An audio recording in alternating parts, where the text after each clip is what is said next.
ես Աննան եմ ու ներկայացնում եմ երկու փոքր բիզնես Հայաստանում։ Շատ ուրախ եմ իրականում Սրոտոս հարկի վերաբերյալ, բայց արդյոք ինչպիսի արդյունք ունենա այն մեր բյուջեի վրա ընդհանրապես, բայց բացի զորական հարկից, կարծում եմ, որ մի փոքր կարելի է թողնել ընդհանրապես հարկը փոքր բիզնեսների համար ու նաև արդյոք արցախցի բիզնեսմենները որևէ արտոնություններ կունենան թե ոչ։ Պատասխանեմ առաջարկին, շատ ողջունել է, որ դուք ունենալով բիզնես, դուք եք առաջարկում, որ հարկերը մնան, դա հետաքրքիր է 2.5% Հայաստանի բյուջեի վրա ազդեցությունը փոքր բիզնեսի, միկրո եւ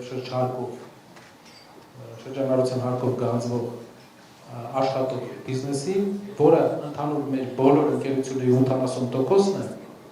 հարկում է եւ հարկը ընդամենը 2.5% է մեր բյուջեի։ Շատ փոքր թիվ է, բայց դուք պատկերացեք ինչքան գլխացավանք, ինչքան դժվարություններ, մարդկանց համար խնդիրներ։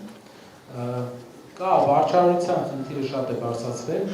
բայց ես կուզենայի ասել կարևոր մի բան։ Հարկայինի համար ավելի հեշտ է լինելու վերահսկել վերինշեմի հատվածը, քան ամբողջությամբ այս 56,000 շրջարկող ընկերությունները ամբողջությամբ վերահսկել նրանց հարկային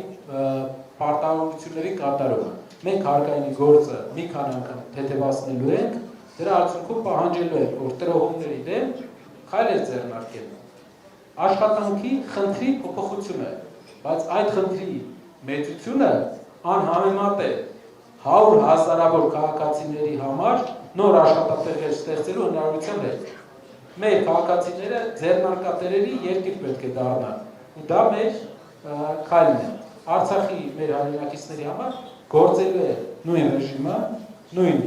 իրավիճակը եւ ճանաչելով շատերին ես վստահ եմ, որ շատ ակտիվ, շատ կարճ ժամանակում կունենան մեծ հաջողություններ։